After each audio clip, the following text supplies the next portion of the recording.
Não é de surpreender que o antigo conto de Peter Pan tenha alguns conteúdos contestáveis que não deveriam ser expostos a crianças.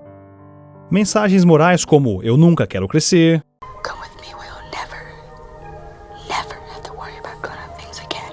"eu faço o que eu quiser", I won't grow up. I won't grow up. I don't wanna go to school. I don't want to go to school. Just to learn to be a parrot. Just to learn to be a parrot. And recite a silly rule. And recite a silly rule. não há problemas em matar, Have you come to me, Peter? pedofilia. Lembre-se que Peter Pan recebeu o nome do deus grego do desvio sexual, estupro e tortura. Falemos disso depois. Mas, o que talvez você não saiba é quão tenebrosa verdadeiramente é a origem da história. Talvez você queira repensar em expor essas influências rebeldes a jovens mentes.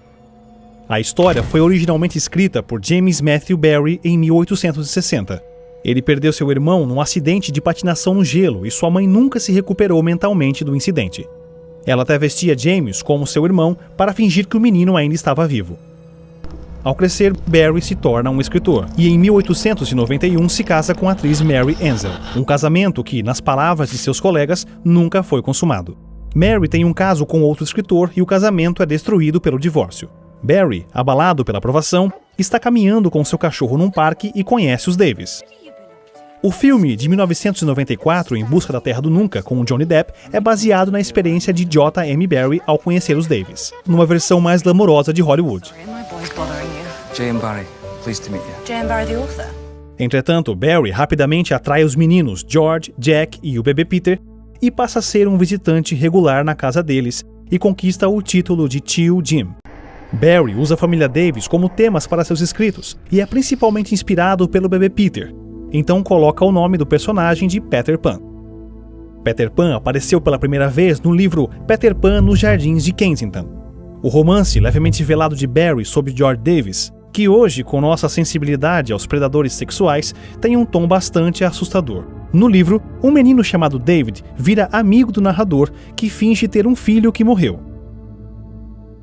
Ele usa essa mentira para criar amizade com os pais de David. O narrador fica especialmente entusiasmado com a mãe de David, Mary, que é enganada, e isso permite tirar David completamente dela e ser dele. No romance, o narrador inventa uma história sobre um menino mágico chamado Peter Pan que nunca fica velho e que mora nos Jardins de Kensington.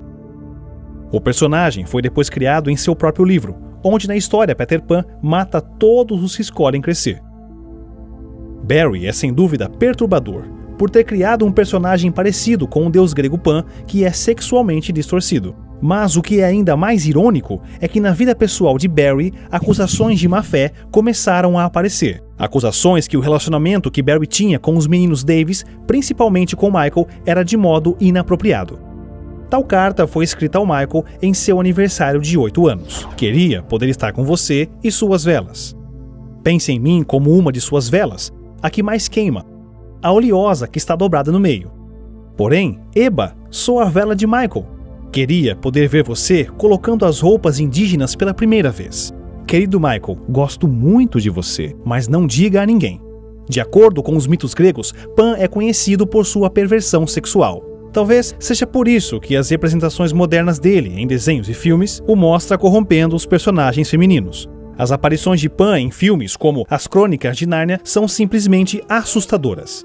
Quando o Sr. Tumnus leva Lucy para sua casa e dá a ela uma bebida alucinógena, ele começa a tocar a flauta de Pan e ela desmaia.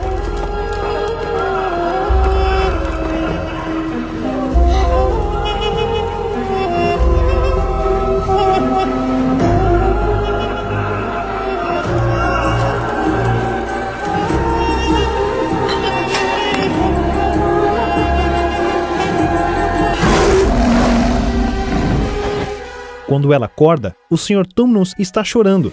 Por quê? Ele fez algo lamentável que o fez chorar? A aparição de Pan no filme é abertamente satânico. O labirinto de Fauno mais uma vez mostra Pan aproveitando-se de uma menina.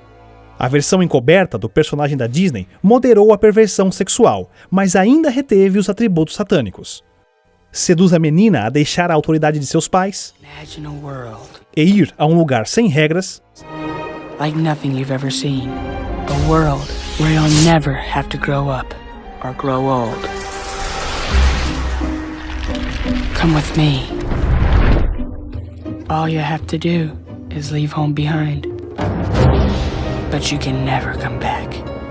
Never.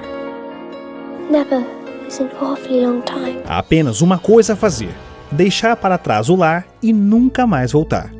É a mesma mentira que Lúcifer contou aos anjos no céu. Gostariam de ir a um lugar onde não precisamos seguir as regras? Tudo o que vocês têm que fazer é deixar o lar para trás e nunca mais voltar. Os amigos de Pan, chamados de Garotos Perdidos, não por acaso, moram numa ilha chamada Terra do Nunca, onde o egoísmo, faça o que quiser, é a regra do dia.